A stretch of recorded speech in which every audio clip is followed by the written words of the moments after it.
আমি এখন চলে যাচ্ছি আমাদের পরবর্তী ঘটনায়। আসসালামু আলাইকুম রাসেল ভাই, আশা করি ভালোই আছেন, কারণ আপনি সবসময় ভালোর দলে একজন। আমি ঢাকা উত্তরায় থাকি, স্টুডিওতে গিয়ে ঘটনা শেয়ার করা সম্ভব নয় বলে লিখে পাঠালাম, ভালো লাগলে পড়ে শোনাবেন। তো আমি সরাসরি ঘটনায় চলে যাচ্ছি। ঘটনাটি 2012 সালে ঘটা। আমার বাপদাদার পূর্বপুরুষরা এখানে ছিল, তাই এই শহরে ছোট্ট থেকে বড় হই। শুনেছি গ্রাম নাকি অনেক সুন্দর হয়, কিন্তু আফসোস আমার গ্রামের বাড়ি নেই। আমাদের বাসাটা 3 তলা, আমরা 3য় তলায় থাকি, বাকি 1ম ও 2য় তলা ভাড়া দিয়েছি। আমাদের 2য় তলায় একজন ভাড়াটিয়ার সাথে আমাদের খুব ভালো সম্পর্ক ছিল। তারা স্বামী স্ত্রী আর একটা 6 বছরের মেয়ে নিয়ে থাকত। তাদের গ্রামের বাড়ি ছিল টাঙ্গাইল।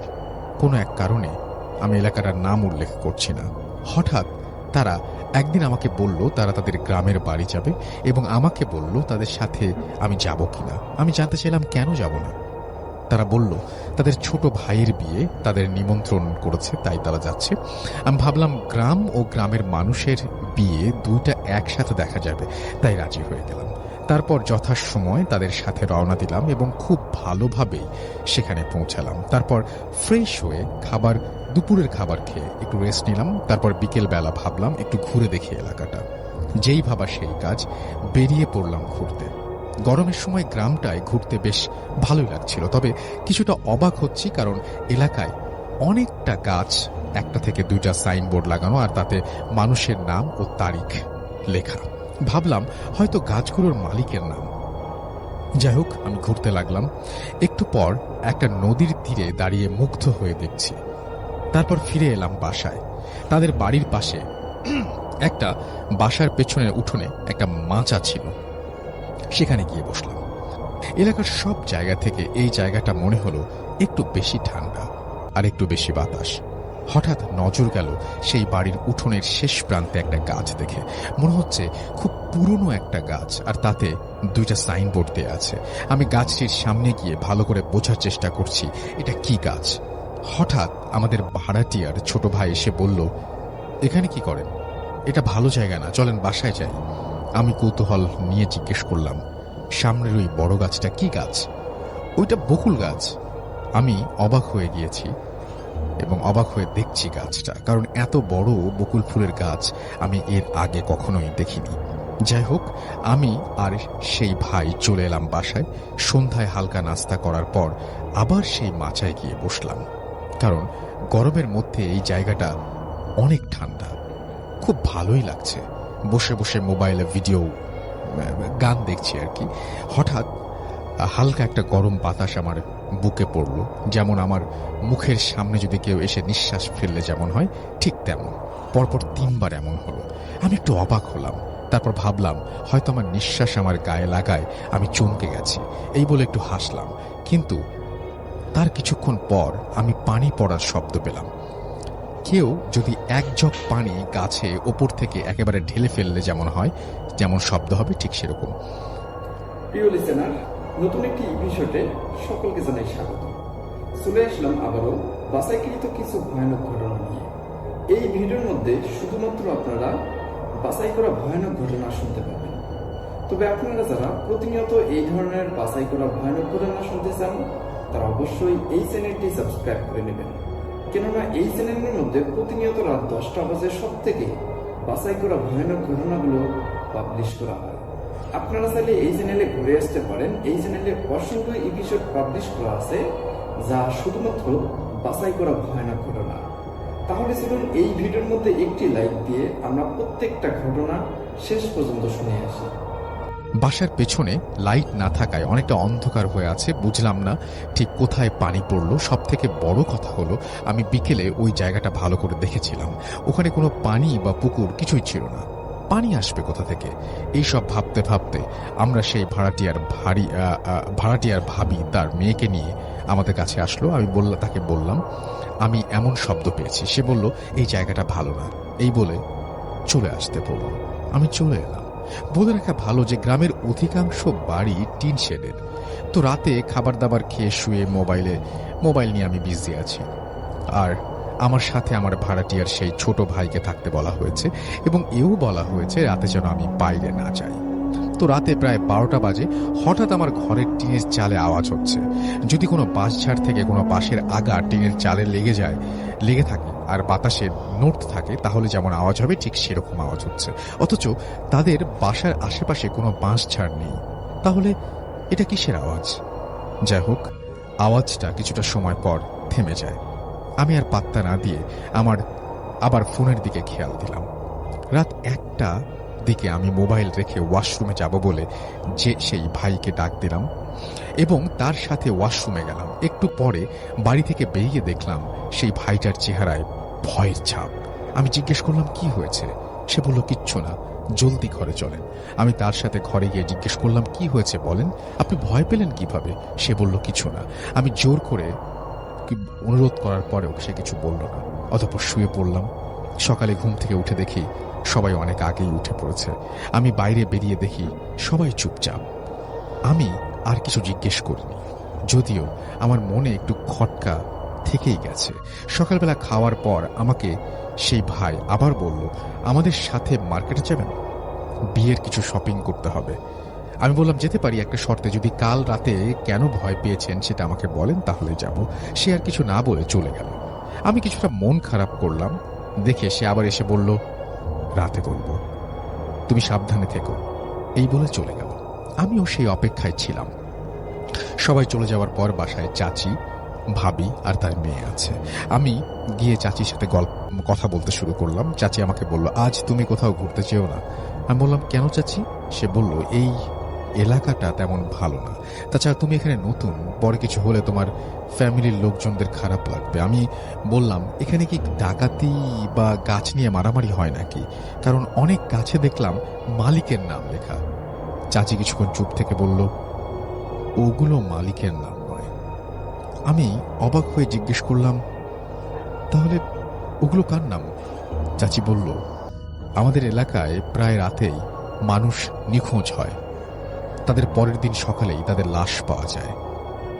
কোনো না কোনো এক গাছের ডালে ফাঁস লেগে ঝুলে আছে, কিন্তু কেন বা কিভাবে মারা যায় তা কেউ জানে না।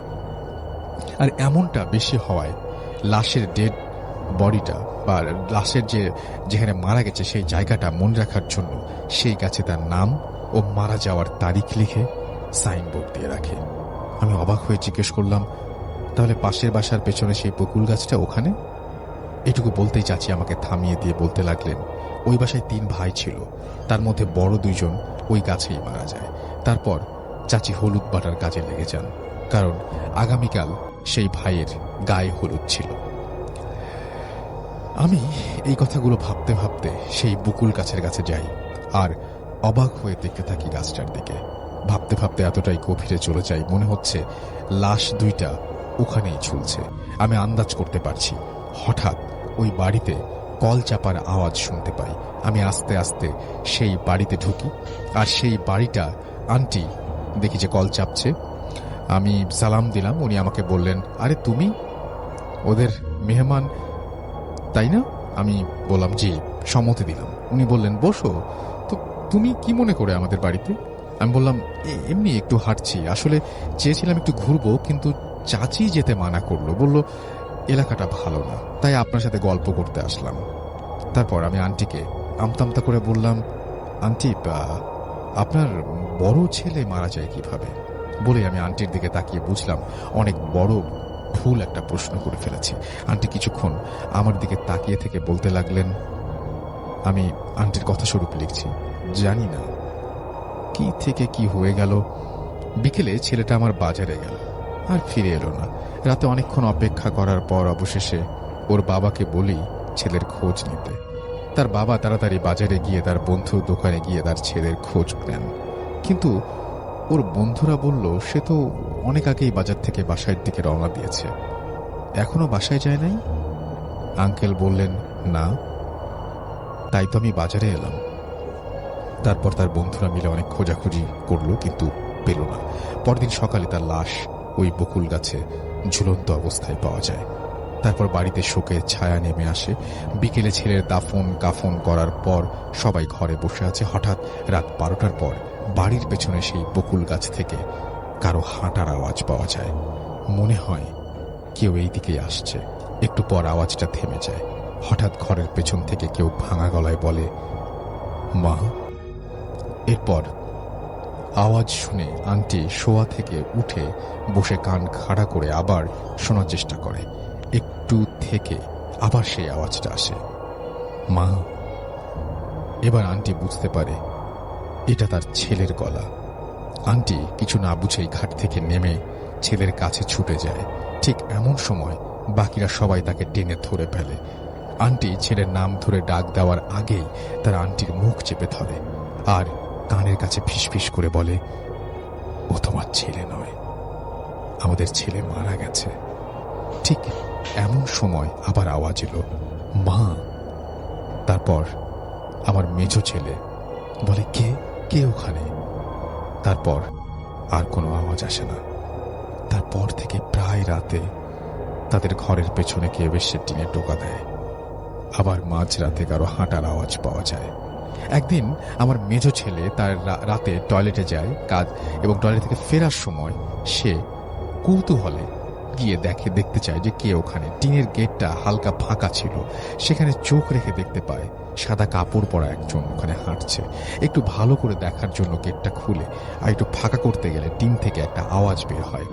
আবার সাথে সেই অবয়বটার দিকে তাকায় আর সে দেখতে পায় সেই অবয়বটা আর কেউ নয়, তার বড় ভাই। এইটুকু দেখে সে সেন্সলেস হয়ে যায়। যখন তার সেন্স আসে তখন তার ঘরে আবিষ্কার করে সে নিজেকে, আর তার পাশে তার বাবা মা ছোট ভাইকে দেখতে পায়।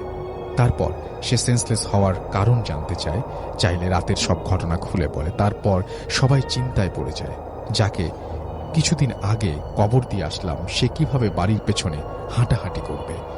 কেউ কেউ বলে এটা খারাপ জিন। তারপর তার কিছু আগে আন্টির মেজো ছেলে বন্ধুদের সাথে আড্ডা দিতে থাকে এবং ফিরে আসে না। অনেক খোঁজাখুঁজির পর তাকে পাওয়া যায়। সবার মাঝে সেই একই চিন্তা বিরাজ করে। পরদিন সকালে সবার চিন্তাকে সঠিক করে সেই লাশ বকুল গাছে পাওয়া যায়। আন্টি এইটুকু বলেই আঁচল দিয়ে মুখ মুছতে লাগলেন। আমি তার আর কিছু জিজ্ঞেস করতে পারলাম না। চলে এলাম বাসায়। রাতে খাওয়ার পর আমি সেই ভাইকে রাতের কথা জিজ্ঞেস করলে সে আমাকে বলে, আমি টয়লেটে ঢোকার পর সে এদিক ওদিক তাকাতেই দেখতে পায় আমাদের ঘরের পেছন দিক দিয়ে একটা সাদা অবয়ব সোজা সেই বকুল গাছের দিকে চলে যায় এবং বকুল গাছের নিচে যে মিলিয়ে যায়। এটা দেখে সে খুব ভয় পায়, আর সে ভালো করেই জানে বকুল গাছের নিচে রাতে কে হাঁটে। আমি তাকে রাতের সেই টিনের আওয়াজের কথা বললে সে বলে, আমরা প্রায় এমন আওয়াজ শুনি। প্রথম ভয় লাগলেও এখন আর পাত্তা দিই না। তারপর আমি সেখানে 4-5 দিন থেকে ঢাকায় চলে আসি। এই ছিল ঘটনা। গুছিয়ে লিখতে পারলাম কিনা জানি না, ভুল হলে ক্ষমা করবেন। আর ঘটনাটা ভালো লাগলে পড়ে শোনাবেন। আমার ঘটনা ও লেখাগুলো ভালো লাগলে আমাকে জানাবেন, তাহলে উৎসাহের সাথে আরও ঘটনা লিখে পাঠাবো। আমার কাছে আমার নানুকে নিয়ে জিন সম্পর্কে বেশ কিছু ঘটনা আছে। ভূত এফএম দীর্ঘজীবী হোক। আমার নাম ও ঠিকানা গোপন রাখার অনুরোধ করছি। ওকে, আমি পড়লাম না। Thank you very much. তো কথা না বাড়িয়ে সরাসরি ঘটনাতে চলে যাচ্ছি। ঘটনাটির সময় ছিল 1975 সাল। ঘটনাটি ফার্স্টে যার সাথে ঘটেছিল তিনি শেখ জাহিদুল ইসলাম সুমন ভাইয়ের শ্বশুর। ওনার শ্বশুর পেশায় একজন হোমিওপ্যাথি চিকিৎসক ছিলেন। ওনার চেম্বার ছিল খুলনার বসুরপাড়া নামক একটি জায়গায়, আর ওনার বাসা ছিল মোহাম্মদনগরে। প্রতিদিন রাত 10টা থেকে 10:30টার দিকে উনি চেম্বার বন্ধ করে বাসায় ফিরে আসতেন। বাসায় ফিরে আসার সময় একটি ছোট্ট ব্রিজ পার হতে হতো, এটিকে গল্লামারি ব্রিজ বলে। ওই সময়তেই ওর ওই ব্রিজটির বয়স ছিল প্রায় 100 বছর। ব্রিজ কেন্দ্রিক ছোটখাটো ঘটনা হর হামেশাই মানুষের সাথে ঘটত, কিন্তু জাহিদুল ইসলাম সুমন ভাইয়ের শ্বশুরের সাথে কখনো ঘটেনি, যার কারণে উনি সেগুলো তেমন কোনো পাত্তা দিতেন না। কোনো একদিন উনি চেম্বার বন্ধ করতে যাবেন, হঠাৎ একটা ইমার্জেন্সি রোগীর খবর আসে। উনি তাড়াহুড়া করে চেম্বারটা খোলা রেখে সে রোগীর বাড়িতে চলে যান। তো সে রোগীর বাড়িটি বসুরপাড়া থেকে একটু ভেতর দিকে ছিল। তো রোগীর ওষুধপত্র দিয়ে আবার উনি চেম্বারে ফিরে আসেন এবং চেম্বার বন্ধ করতে করতে প্রায় রাত 1টা বেজে যায়। রাস্তায় কেউ ছিল না তখন। ওনার কাছে ছিল একটি সাইকেল, এমনকি টর্চ লাইট, যেটি নিয়ে উনি প্রতিদিন আসা যাওয়া করতেন। তো সেদিনও ওই রাতের বেলা উনি সাইকেল এবং টর্চ লাইট নিয়ে ফিরছিলেন। উনি যখন গল্লামারি ব্রিজের কাছে আসেন এবং ব্রিজের দিকে উনি সাইকেল চালিয়ে উঠতে থাকেন, তখন ওনার হঠাৎ মনে হয় ওনার শরীরটা আস্তে আস্তে অবশ হয়ে যাচ্ছে, উনি আর সাইকেল চালাতে পারছেন না। উনি ভাবেন হয়তোবা যেহেতু সাইকেল নিয়ে উঁচুতে উঠছেন, ওনার শরীরের প্রেসার পড়ছে, শক্তি বেশি লাগছে, এই জন্য এমন মনে হচ্ছে। উনি সাইকেল থেকে নেমে যান এবং সাইকেল ঠেলে আস্তে আস্তে ব্রিজের উপর ওঠেন। ব্রিজের উপর উঠেই উনি হঠাৎ একটি ভয়ঙ্কর দৃশ্য দেখে স্তম্ভিত হয়ে যান। উনি দেখেন ব্রিজের ঠিক অপর পাশে প্রায় 30 থেকে 40 ফুট লম্বা দানবাকৃতির মানুষের মতো কিছু একটি দাঁড়িয়ে আছে এবং তার দিকে বড় বড় চোখ করে তাকিয়ে আছে। চাঁদের আলো ছিল, যার কারণে সেটা স্পষ্ট বুঝতে পারছিলেন। সুমন ভাইয়ের শ্বশুর ওই জায়গা থেকে পেছন দিকে ঘুরে আবার সাইকেল চালিয়ে চলে আসার চেষ্টা করতে থাকেন, কিন্তু উনি সেটা করতে পারেননি, কারণ ওনার মনে হচ্ছিল ওনার সমস্ত শরীর অবশ হয়ে গেছে এবং উনি একদম স্টিল দাঁড়িয়েছিলেন সেখানে, কোনোভাবেই এক চুল পরিমাণ নড়তে পারছিলেন না। ওদিকে ওই ভয়ঙ্কর দানবাকৃতির প্রাণীটি, সে নিজেও কোনো কথা বলছে না সুমন ভাই শ্বশুরের সাথে, সে ওখান থেকে সরছেও না, নড়ছেও না, শুধু সুমন ভাই শ্বশুরের দিকে তাকিয়ে আছে। বেশ খানিকক্ষণ পর সুমন ভাই শ্বশুর সেন্সলেস হয়ে যান। সকালে উনি আবিষ্কার করেন নিজেকে তার বাসায়, কারণ উনি ডাক্তার হওয়ার সুবাদে এলাকার অনেকেই তাকে চিনতেন এবং তিনি অজ্ঞান হওয়ার পর সকালবেলা মানুষ তাকে উদ্ধার করে বাসায় দিয়ে আসে। এই ঘটনার পরে উনি দীর্ঘদিন অসুস্থ ছিলেন, অনেক ডাক্তার কবিরাজ দেখিয়েছিলেন, সুস্থ হননি। পরবর্তীতে ভালো একজন হুজুরের ঝাড় ফুঁকে উনি সুস্থ হন। এরপরে দীর্ঘদিন ওনার সাথে তেমন কোনো ঘটনা ঘটেনি। লিসেনার, এখন আসি জাহিদুল ইসলাম সুমন ভাইয়ের শ্যালক আলামিন ভাইয়ের ঘটনায়, কারণ এই ঘটনাগুলো একটি আরেকটির সাথে অঙ্গাঙ্গিভাবে জড়িত। আলামিন ভাই খুব সুন্দর বাঁশি বাজান। উনি বাসা থেকে নির্জন জায়গায় বসে বাঁশি বাজাতে পছন্দ করতেন। বাসায় উনি তেমন বাঁশি বাজানোর চেষ্টা করতেন না। রাতের বেলা খাওয়া দাওয়ার পরে উনি নির্জন স্থানে চলে যেতেন এবং ওনার প্রিয় একটি জায়গা ছিল আন্দিরঘাট নামক একটি জায়গায়, যেটি বয়রা এবং রায়ের মহলের মাঝামাঝিতে অবস্থিত। আন্দিরঘাটের পাশেই একটি ছোট পুকুরের মতো আছে এবং পুকুরের ওই পাশেই রয়েছে শ্মশান। ওই জায়গাটা নিরিবিলি হওয়ার কারণে আলামিন ভাই উনি সেখানেই বাঁশি বাজাতে পছন্দ করতেন। ঘটনাটি যখন ঘটে সেটা হচ্ছিল 2005 সালের দিকে। উনি রাতের বেলা বসে বসে বাঁশি বাজাচ্ছিলেন, কিন্তু আসলে ওনার খেয়াল ছিল না ওই দিন ছিল অমাবস্যা। উনি নিজের মনে বাঁশি বাজাচ্ছিলেন, হঠাৎ উনি পানির মধ্যে এক ধরনের খলখল আওয়াজ ওনার কানে ভেসে আসে। উনি ভালো করে লক্ষ্য করেন এবং শুনতে পান যে পানির মধ্যে কিছু একটা নড়ছে এবং সেটি মাছ না, অন্য কিছু, এবং নাকি সুরে হেসে ওঠে। তো সুমন ভাই প্রথমে চিন্তা করে এটা হয়তোবা তার শুনতে ভুল হচ্ছে, কিন্তু পরে ভালো করে খেয়াল করেন না, আসলেই এটি হাসির শব্দ, নাকি সুরে হাসছে। আলামিন ভাই উনি চিন্তা করেন যে এটা কি হতে পারে, কারণ উনি ছিলেন খুব সাহসী। আমি সরি, একটু আগে সুমন ভাই বলে ফেলেছি, আসলে আলামিন ভাই হবে। তো আলামিন ভাই খুব সাহসী ছিলেন। উনি বিভিন্ন জায়গায় রাতের বেলা একা একা বসে বাঁশি বাজাতেন, একা একা চলাফেরা করতেন, কখনো ওনার ভয় লাগে না। কিন্তু ওই দিন ওনার সমস্ত শরীরে একটু ঝাঁকুনি দেয়। ঝাঁকুনি দেওয়ার পরে ওনার শরীরে খুব ঠান্ডা অনুভূত হতে থাকে। উনি সেই দিন খুব ভয় পেয়েছিলেন। উনি আর সেখানে দেরি করেন না, উনি দ্রুত বাঁশি বাজানো বন্ধ করে বাসার দিকে ফিরে আসতে থাকেন। উনি যখন হেঁটে আসছিলেন আন্দিরঘাট থেকে, তখন ওনার মনে হচ্ছিল ওনার পেছনে কেউ একজন হেঁটে হেঁটে আসছে, কিন্তু উনি যখনই পেছন দিকে তাকান উনি কাউকে দেখতে পান না। এরকম একাধিকবার যখন মনে হচ্ছে যে পেছনে কেউ আসছে, কিন্তু তাকালে উনি কাউকে দেখতে পাননি। উনি বাড়িতে চলে আসেন। বাড়িতে আসার পরেও যখন উনি বাড়িতে ঢোকেন, ওনার মন স্পষ্ট উনি বুঝতে পারেন যে কিছু একটা জিনিস ওনার সাথে হেঁটে হেঁটে এসে ওনার বাড়িতেও ঢুকে পড়ে। উনি দ্রুত গোসল করে শুয়ে পড়েন। এরপরে কিছুদিন তেমন কোনো সমস্যা হয়নি। এই ঘটনার মাসখানেক পরে একটি ঘটনা ঘটে। সেটি আলামিন ভাইয়ের বাবা মানে জাহিদুল ইসলাম সুমন ভাইয়ের শ্বশুরের সাথে। উনি তাহাজ্জুদের নামাজ পড়তেন। তাহাজ্জুদের নামাজ পড়ার জন্য একদিন ওঠেন। ওঠার পর উনি যখন কলপারে যাবেন ওযু করার জন্য, তো ওনার রুমের থেকে একটু পাশেই ছিল ওনার শাশুড়ির ঘর, মানে সুমন ভাইয়ের নানি শাশুড়ির ঘর আর কি। ঘরের মধ্যে ডিম লাইট জ্বলছিল। তো হঠাৎ মনে হয় যে ওনার শাশুড়ির খাটের পাশে বসে কেউ একজন ওনার শরীরে হাত বুলাচ্ছে। তো উনি চিন্তা করেন কে এটা। তো উনি আস্তে আস্তে ওই ঘরের জানালার দিকে এগিয়ে যান। এগিয়ে যাওয়ার পর উনি বলেন যে কে। তখন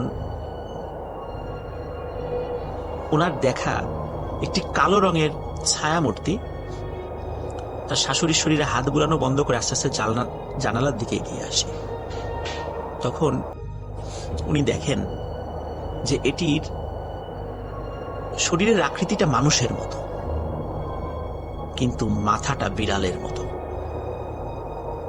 এই দৃশ্য দেখার সাথে সাথে উনি চিৎকার দিয়ে ওখানে সেন্সলেস হয়ে পড়ে যান। বাড়ির সবাই জেগে ওঠে। তাকে জিজ্ঞাসা করা হয় যে কি দেখেছে। তাকে সেন্স থেকে ফেরানো হয় পানি ছিটিয়ে। তখন তাকে যখন জিজ্ঞাসা করা হয় তখন তিনি সব ঘটনা খুলে বলেন। এই ঘটনা যখন ওনার বাসায় ঘটে তখন সবাই আতঙ্কিত হয়ে যান যে কি হতে পারে। তখন সুমন ভাই বলে যে এই যে কিছুদিন আগে আমি তো বাঁশি বাজাতে গিয়েছিলাম, তখন আমার সাথে এরকম একটা ঘটনা ঘটেছিল। আমার মনে হলো যে কোনো একটা জিনিস আমার সাথে বাসায় চলে এসেছে।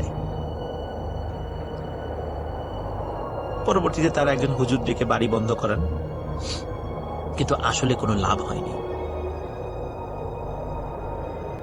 যখন বিড়ালের মাথাওয়ালা ওই প্রাণীটি সুমন ভাইয়ের শ্বশুর দেখেন, দেখার পর এই একই ছায়ামূর্তিটি উনি মাসখানেক পরে আবার দেখেন। হঠাৎ রাতের বেলা ওনার ঘুম ভেঙে যায়। ঘুম ভাঙার পর উনি খেয়াল করেন যে ওনার বিছানার পাশে কেউ একজন দাঁড়িয়ে আছে। উনি বলেন কে? কোনো কথা বলে না। ওনার পাশে বেড সুইচ ছিল। যখনই বেড সুইচটা অন করেন এবং লাইট জ্বলে ওঠে, উনি দেখেন একটি মানুষের অবয়বের মতো, কিন্তু মাথাটা বিড়ালের মতো। এবং সেই বিড়ালের মাথাওয়ালা ওই ভয়ঙ্কর প্রাণীটি সুমন ভাইয়ের শ্বশুরকে দেখে হেসে ওঠে। সুমন ভাইয়ের শ্বশুর প্রচন্ড জোরে চিৎকার দেন এবং উনি তখন স্ট্রোক করেন। স্ট্রোক করার পরে উনি মাসখানেক জীবিত ছিলেন, তারপর উনি মারা যান। ঘটনাটি এখানেই শেষ নয়। উনি মারা যাওয়ার বছর খানেক পর আর একটা লোমহর্ষক ঘটনা ঘটে ওনার বাড়িতে। সুমন ভাইয়ের ওয়াইফ এবং তার বড় বোন, ওনারা ওই দিন ফ্লোরিং করছিলেন। খুব গরম পড়েছিল, এই জন্য চিন্তা করেন আজকে ফ্লোরিং করবেন। তো সুমন ভাইয়ের ওয়াইফ এবং ওয়াইফের বড় বোন ওনারা একসাথে ফ্লোরিং করছিলেন। খাটে ওনারা শন নাই, নিচে শুয়েছিলেন। গভীর রাত্রে খচখচ শব্দে সুমন ভাইয়ের ওয়াইফের বড় বোনের ঘুম ভেঙে যায়। উনি লক্ষ্য করেন যে খাটের নিচে লম্বা কালো কি একটা যেন নড়াচড়া করছে। তো উনি চিন্তা করেন যে বিড়াল হবে নাকি, কিন্তু বিড়াল তো এত বড় হওয়ার কথা নয়। তখন পাশে থাকা ওনার বোনকে ডেকে ওঠায় যে এই দেখ তো এটা কি। খাটের নিচে স্বাভাবিকভাবে অন্ধকার থাকার কথা, কিন্তু সেই অন্ধকারও ওনারা স্পষ্টভাবে বুঝতে পারেন যে এই জিনিসটা কি। লিসেনার, এটা হচ্ছে সেই জিনিস যেটি সুমন ভাইয়ের শ্বশুর 2 বার দেখেছিলেন। এবং অদ্ভুত ব্যাপার, ওনারা 2 বোন যখন দেখেন যে ওই বিড়ালের মাথাওয়ালা ওই প্রাণীটি শাড়ি পরা ছিল এবং তাদের কপালে একটি টিপ ছিল, ওনারা এই দৃশ্য দেখে প্রচন্ড জোরে চিৎকার করে ওঠেন। আশেপাশের রুম থেকে লোক চলে আসে, আসার পরে বলে কি হয়েছে, তখন ঘটনাটা খুলে বলেন। এরপর একজন হুজুরকে নিয়ে আসা হয় যে আসলে এরকম বারবার কেন ঘটছে আমাদের পরিবারে। তখন হুজুর বলেন যে 1975 সালে যখন আলামিন ভাইয়ের বাবা মানে শেখ জাহিদুল ইসলাম সুমন ভাইয়ের শ্বশুর যখন ওই গোল্লামারি ব্রিজের কাছে ওই ভয়ঙ্কর মূর্তিটি দেখেছিলেন, ওই মূর্তিটাই ওনার সাথে পরবর্তীতে ওনার বাড়িতে চলে আসে।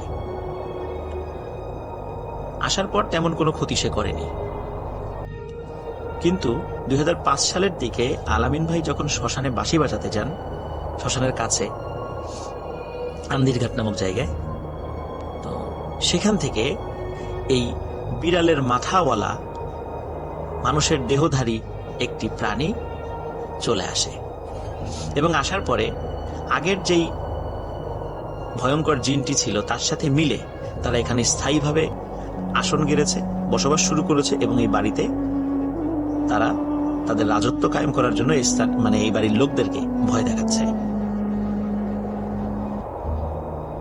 প্রিয় লিসেনার্স, এখনো ছোটখাটো ঘটনা ঘটে যাচ্ছে, যদিও তারা অনেক চেষ্টা করেছে এটি বন্ধ করার জন্য, অনেকটা কমেছে, কিন্তু এখনো ছোটখাটো ঘটনা শেখ জাহিদুল ইসলাম সুমন ভাইয়ের শ্বশুর বাড়িতে ঘটে চলছে। এটি ছিল ঘটনা। আশা করি সবার ভালো লেগেছে। ধন্যবাদ। রাসেল ভাই, এখন যে ঘটনাটা বলতেছি এটা আমার দাদির সাথে ঘটে যাওয়া ঘটনা। আমার দাদির নাম নূরজাহান বেগম, আর এটা ঘটনাটা খুবই মর্মান্তিক একটা ব্ল্যাক ম্যাজিকের ঘটনা রাসেল ভাই, যেটা আমি আমার বাবার মুখ থেকে শুনে সংগ্রহ করে আপনাকে শেয়ার করছি। খুবই মর্মাহত একটা ঘটনা। যাই হোক রাসেল ভাই, আমার আগের ঘটনাটা বলার জন্য আপনাকে অনেক ধন্যবাদ। এটা আমার দ্বিতীয় ঘটনা। তো রাসেল ভাই, এটা অনেক আগের ঘটনা। ঘটনাটা ঘটে 1952-53 সালের দিকে। তখন আমার বাবা ছোট, বাবা জন্মগ্রহণ করে। আমার বাবাদের 4 ভাই 3 বোন। পরবর্তীতে দাদা আবার বিয়ে করার কারণে আরো 2 বোন ওই ঘরের জন্মগ্রহণ করে। তো যাই হোক রাসেল ভাই, আমার ঘটনার মাধ্যমে আপনি বুঝতে পারবেন পরবর্তীতে তাদের ভাই বোনের বিষয়টা। তো আমার বাবা কলেজে ফার্স্ট ইয়ারে। তো ওই সময় হঠাৎ করে একদিন সন্ধ্যাবেলা আব্বা দাদা তখন তারা হাট করতো, হাটে হাটে যে মালামাল বিক্রি করতো। আমাদের কাপড়ের বিজনেস ছিল, এখনো আছে, এটা আমাদের পৈতৃক বিজনেস।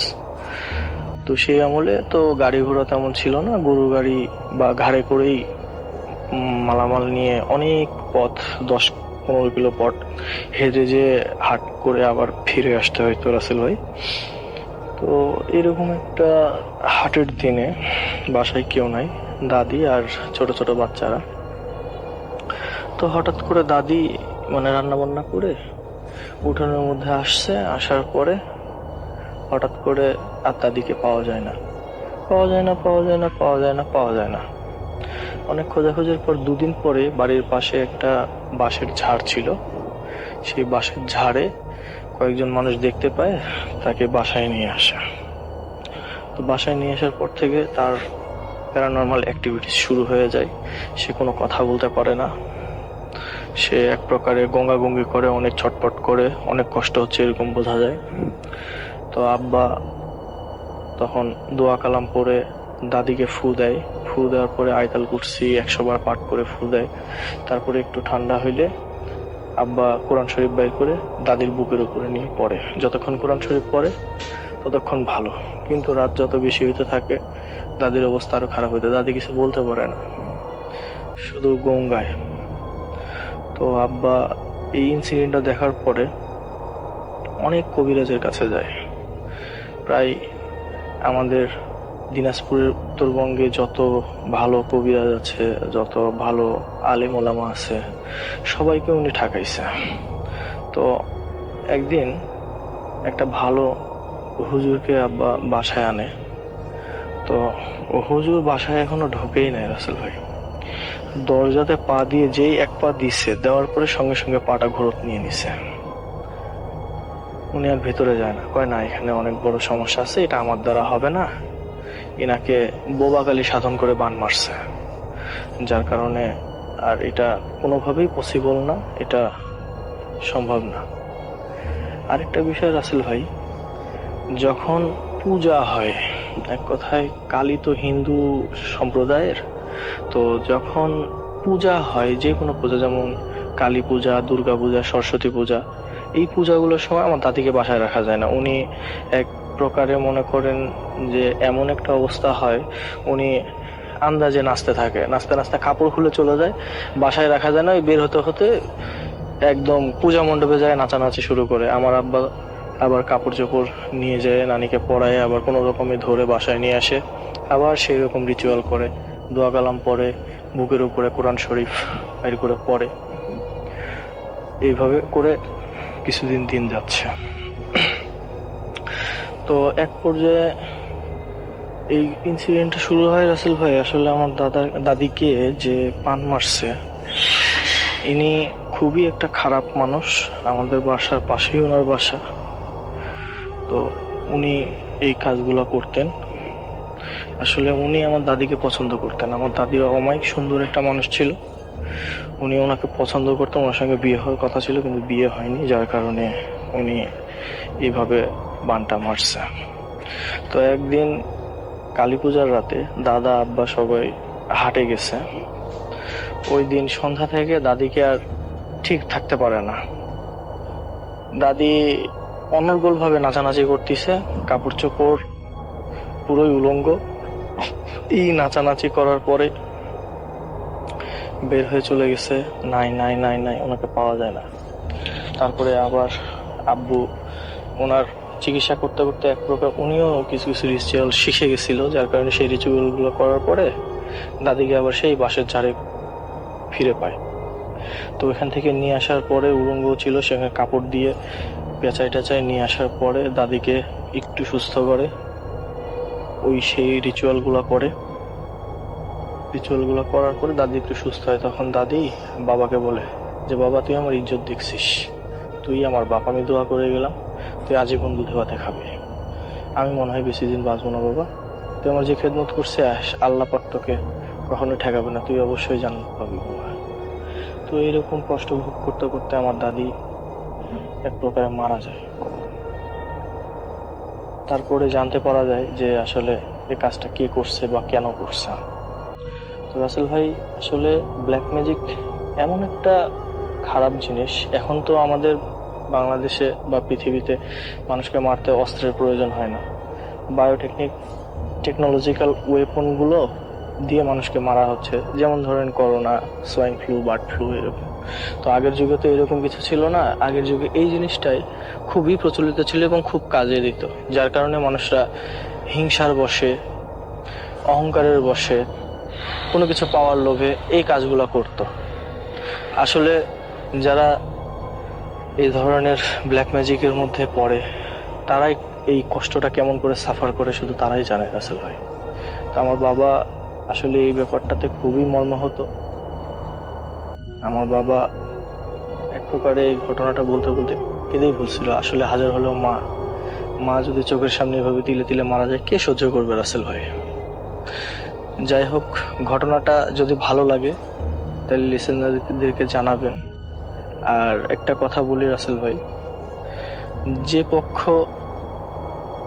ব্ল্যাক ম্যাজিক করে আর যে পক্ষ ব্ল্যাক ম্যাজিকের অত্যাচার সহ্য করে, দুইজনেই ক্ষতিগ্রস্ত হয় রাসেল ভাই।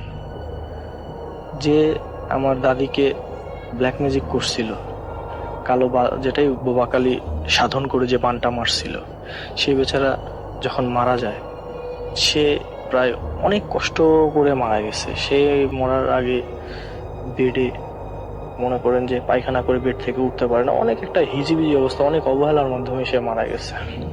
তার মারা যাওয়ার সময় কবরে তেমন একটা মানুষও হয়নি, জানাজাতে খুব কম মানুষ জানতো আগে থেকে যে উনি একজন খারাপ মানুষ।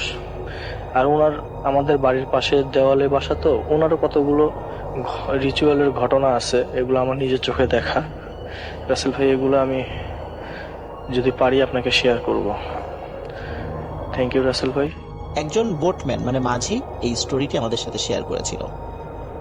এই স্টোরিটি ওই মাঝিকে বলেছিল তার দাদা যখন ছোট ছিল তখন তিনি এই বিষয়টি দেখেছিলেন এবং খুব চমৎকারভাবে বিষয়টি বর্ণনা করেছিলেন। তিনি যেভাবে বর্ণনা করেছিলেন তার নাতির কাছে বা এই বোটম্যানের কাছে, এবং এই বোটম্যান আমাদেরকে যেভাবে বলেছে, আমি চেষ্টা করছি সেভাবে আপনাদের সামনে উপস্থাপন করার জন্য। ঘটনাটি অনেক আগের, আসলে এটা যে এক্সাক্ট কত সালের ঘটনা এটি সেই বোটম্যান ভালো করে বলতে পারেনি। তবে সে এতটুকু বলেছে যে তার দাদা যখন ছোট ছিল, বয়স 12-13 ছিল, সেই সময়ের ঘটনায় ছিল এটি। তার দাদা মারা গেছে আজ থেকে আরো বহু বছর আগে। ধারণা করা হয় ঘটনাটি প্রায় 100 বছরেরও বেশি পুরনো হবে। তো যাই হোক, কিন্তু এক্সাক্ট সময়টা বা আসলে কতদিনের পুরনো সেটা বলা যাচ্ছে না, তবে এটা অনেক পুরনো। যাকে কেন্দ্র করে এই ঘটনাটির সূত্রপাত, তার প্রকৃত নাম হচ্ছে হারুন, কিন্তু লোকে সবাই তাকে মোটু পাগল বলে চিনত। বয়স ছিল কম, কিন্তু অদ্ভুত ব্যাপার হচ্ছে যে এই হারুন বা মোটু পাগল সে খুব চমৎকার করে হাসতে পারত। তার হাসি দেখে যে কোনো পাষাণ হৃদয়ও গলে যেতে বাধ্য ছিল। সবাই তাকে পছন্দ করত, কিন্তু ওর একটি সমস্যা ছিল, সেটি হচ্ছে ও একটু অটিস্টিক ছিল। ও কারো সাথে সেভাবে মিশতো না। বাচ্চারা যখন খেলতো ও পাশে বসে খেলা দেখত এবং ও শুধু হাসতো। বাচ্চারা ওর হাসিকে খুব পছন্দ করত। তো ওরা যেটা করতো, পেয়ারা, আম, কাঁঠাল, লিচু, বিভিন্ন ফলমূল এনে ওই মোটু পাগলকে খেতে দিত। মোটু পাগলও খুব সাদরে সেটা গ্রহণ করত। এভাবেই চলছিল। মোটু পাগলের বয়স যখন মানে খুব 2-3, তখন থেকে কিন্তু এরকম সুন্দর হাসি সে দিত। আস্তে আস্তে যখন বড় হতে থাকে তখন সে দেখতো সবাই দেখতো সে শুধু হাসে, তেমন কোনো কথা বলে না, যার কারণে ওর ভিতরে এই অটিজমের বিষয়টা প্রকাশ পায়। যাই হোক, মোটু পাগলের বয়স যখন 10 কি 11, সেই সময় একটি অদ্ভুত বিষয় পরিলক্ষিত হয়। কোনো একদিন মোটু পাগল সকাল থেকে আর হাসে না। কি হয়েছে, কেন হয়েছে, কেউ কিছু বুঝতে পারে না। মোটু পাগল আর হাসে না। মোটু পাগল কিন্তু বোবা ছিল না, টুকটাক কথা বলতো, কিন্তু খুব প্রয়োজন ছাড়া কারোর সাথে কথা বলতো না। অদ্ভুত ব্যাপার হচ্ছে যে মোটু পাগল যতটুকু প্রয়োজন মানে কথা বলতো সেটাও খুব কমিয়ে দিয়েছিল। কিন্তু সে প্রতিদিনের মতো মাঠে যেত, বন্ধুদের খেলা দেখতো। তো বন্ধুরা যখন খেয়াল করলো যে মোটু পাগল আর হাসছে না, তখন বন্ধুরা কাছে এসে বলতো, কি মোটু পাগল, হাসিস না কেন? তো এইভাবে বলতো। কিন্তু মোটু পাগল কোনো উত্তর দেয় না। মোটু পাগলকে তার বন্ধুরা আগের মতোই বিভিন্ন ফলমূল নিয়ে এসে খেতে দেয়, কিন্তু মোটু পাগল সেটি খুব একটা গ্রহণ করে না। কখনো কখনো 1-2টা গ্রহণ করতো কোনো ফলমূল, কিন্তু অধিকাংশ সময় সে সেটা গ্রহণ করতো না, চুপ করে বসে থাকতো। বন্ধুরাও বিরক্ত হয় যে কি হলো, মোটু পাগল হঠাৎ এরকম হাসি বন্ধ করে দিল কেন? তার পরিবারের লোকজনও চিন্তা করে কি ব্যাপার, ও হাসে না কেন? অনেকেই চিন্তা করে হয়তো বা ও আগে হাসতো, এখন মনে হয় হঠাৎ ভালো হয়ে গেছে বা ওর অটিজমটা দূর হয়ে গেছে, যার কারণে সে এখন চুপচাপ আছে। কিন্তু চুপচাপ থাকলে তো সে স্বাভাবিক আচরণ করবে, সে স্বাভাবিক আচরণও করছিল না। তো এভাবেই চলে যাচ্ছিল দিনের পর দিন। এর মধ্যে একটি অদ্ভুত ঘটনা ঘটে। মোটু পাগল বসে আছে, দূরে একজন ব্যবসায়ী, ওই গ্রামের একজন ব্যবসায়ী, সে হেঁটে হেঁটে যাচ্ছিল। মোটু পাগল দূর থেকে তাকে ডাকে, এই এদিকে আসো, এদিকে আসো, এইভাবে হাত দিয়ে ইশারা করে এবং কথা বলে ডাকে। তখন ওই লোকটি মোটু পাগলের কাছে যায়। কাছে যাওয়ার পরে বলে, কিরে মোটু পাগল, আমাকে ডাকলি কেন? তখন মোটু পাগল বলে ওঠে, তুমি তো টাকা পাবা, অনেক টাকা পাবা। তখন ওই লোকটি চিন্তা করে যে কি ব্যাপার, মোটু পাগল হঠাৎ করে আমাকে এই কথা বললো কেন, তুমি তো টাকা পাবা, অনেক টাকা পাবা। তো আর কোনো কথা না বাড়িয়ে উনি ওখান থেকে হেঁটে চলে যান। আসলে উনি একটা ব্যবসায়িক পাওনাদারের কাছে যাচ্ছিলেন। অনেকদিন ধরে ওই পাওনাদার তাকে টাকা দিচ্ছিল না, আজ না কাল, কাল না পরশু, এভাবে ঘোরাচ্ছিল অনেকদিন আসা যাওয়া করে। ওই সময়ের টাকায় প্রায় 20,000 টাকা পেত। তখন কিন্তু 20,000 টাকা অনেক টাকা। অদ্ভুত ব্যাপার, ওই দিন যখন ওই লোকটি তার পাওনাদারের সাথে দেখা করে, পাওনাদার খুব আপ্যায়ন করে তাকে এবং খুব সমাদরভাবে তাকে 20,000 টাকা বুঝিয়ে দেয়। তিনি খুব অবাক হন যে এতদিন ঘুরে ঘুরে টাকাটা পাচ্ছিলাম না, আজ এত আনন্দের সাথে এত খাতির করে আমাকে টাকাটা দিয়ে দিল, কি হলো ঘটনা? কিন্তু আসলে বুঝতে পারে না যে আসলে কেন টাকাটা এতদিন ঘুরে ঘুরে দিচ্ছিল না, হঠাৎ আজকে কেন দিয়ে দিল। যাই হোক, চিন্তা করে যে আসার পথে মোটু পাগল তো বলেছিল যে তুমি টাকা পাবা আজকে। তখন মোটু পাগলের কথা চিন্তা হয় তার। তিনি চিন্তা করা হয়তো বা মোটু পাগল জানতো, কিন্তু কিভাবে জানতো এটা ওনার মাথার মধ্যে বারবার প্রশ্ন উদিত হচ্ছে। যাই হোক, এই ঘটনাটি উনি তেমন কাউকে বলে না, বাড়িতে ফিরে আসে। এর কয়েকদিন পরে আরেকটি ঘটনা ঘটে। ওই গ্রামেরই 30 বছরেরও বেশি বয়স হয়ে গেছে এমন একটি মেয়ে, যার বিয়ে হচ্ছিল না। অনেক পাত্র দেখানো হয়, পাত্রদের তরফ থেকে অনেক পাকা কথা দেওয়া হলেও শেষ পর্যন্ত বিয়েটা ভেঙে যায়। তো এভাবে 30 বছরের বেশি হয়ে গেছে। গ্রামের অনেক মানুষ তাকে আই বুড়ো মেয়ে বলে ঠাট্টা তামাশা করে, খোঁটা দেয়, কটাক্ষ করে। মেয়েটির মনে অনেক কষ্ট ছিল। একদিন মেয়েটি পাশ দিয়ে হেঁটে যাচ্ছিল, ঠিক মোটু পাগলের পাশ দিয়ে। মোটু পাগল বলে, এই তোর তো বিয়ে হবে, খুব তাড়াতাড়ি বিয়ে হবে। তখন মেয়েটি বলে, আরে মোটু পাগল, 30 বছরের উপরে বয়স হয়ে গেল, কত শত শতবার পাত্রদের সামনে বসতে হলো, বিয়ে হলো না, কত পাকা কথা হয়ে গেল, বিয়ে হলো না, আজ তুই বলছিস আমার বিয়ে হবে, এই তামাশা তুই আমার সাথে করতে পারলি? এই বলে সে চলে যায়। অদ্ভুত ব্যাপার হচ্ছে, এর ঠিক কয়েকদিনের মধ্যেই কাকতালীয় ভাবে ওই মেয়েটির খুব ভালো একটি ঘরে বিয়ে হয়ে যায়। এরপরে ওই মেয়েটি পরিবারকে বলে যে কিছুদিন আগে মোটু পাগল আমাকে এটি বলেছিল। তো পরিবারের লোক চিন্তা করে যে কি ব্যাপার, মোটু পাগল আগে হাসতো, এখন হাসে না, চুপ করে বসে থাকে, কারোর সাথে তেমন কথাও বলে না। তো হঠাৎ আমার মেয়েকে ডেকে বলল, বিশেষ করে ওই মেয়ের পরিবার মা বাবা চিন্তা করছে, আমার মেয়েকে ডেকে বলল যে তোর বিয়ে হবে। যার এতদিনে বিয়ে হচ্ছিল না, হঠাৎ করে কয়েকদিনের মধ্যে হয়ে গেল। তাহলে মোটু পাগল কি ভিন্ন জগতে চলে যাচ্ছে, বা ওর উপর কি কোনো কিছু ভর করেছে?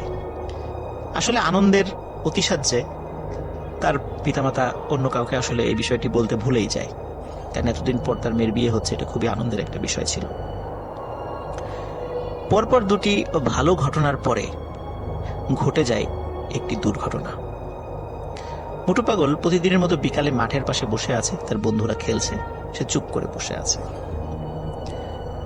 একটা লোক বাজার থেকে ফিরে মাঠের পাশ দিয়ে যাচ্ছিল। তো বাজার যখন সে ফিরছিল ওখান দিয়ে, হঠাৎ করে মোটু পাগলের দিকে তার চোখাচোখি হয়। তো মোটু পাগল ইশারা করে হাত দিয়ে তাকে ডাকতে থাকে, কোনো কথা বলে না, ডাকতে থাকে। লোকটি কাছে আসে। কাছে আসার পর মোটু পাগল 2 হাত বাড়িয়ে দেয়, তার মানে হচ্ছে মোটু পাগলকে জড়িয়ে ধরতে বলছে। আসলে উনিও কিন্তু মোটু পাগলকে ভালোই জানতো, কারণ মোটু পাগল যখন হাসতো খুব ভালো লাগতো তার কাছেও। তো তিনি বলে, কিরে মোটু, তুই কি আমাকে জড়িয়ে ধরতে চাস? আয় কাছে আয়। তখন উনিও মোটু পাগলের কাছে যায়। মোটু পাগল মাটিতে বসা অবস্থায় হাত বাড়িয়েছিল, সে মাটি থেকে উঠে দাঁড়ায়। উঠে দাঁড়িয়ে লোকটির কাছে যায়, কাছে দাঁড়িয়ে জড়িয়ে ধরে। তখন লোকটি বলে, কিরে মোটু, তুই আমাকে এত জোরে জড়িয়ে ধরেছিস কেন? আমাকে ছাড়। এখানে একটা বিষয় বলে রাখি যে মোটু পাগলের নাম মোটু হয়েছে কারণ হচ্ছে ওর স্বাস্থ্য অনেক ভালো ছিল, যার কারণে ওকে সবাই মোটু পাগল বলতো। তো যাই হোক, ওই লোকটি বলছে যে কি রে, তুই আমাকে এত জোরে জোরে জোরে জড়িয়ে ধরেছিস কেন, আমাকে ছাড়। কিন্তু মোটু পাগল ছাড়ে না।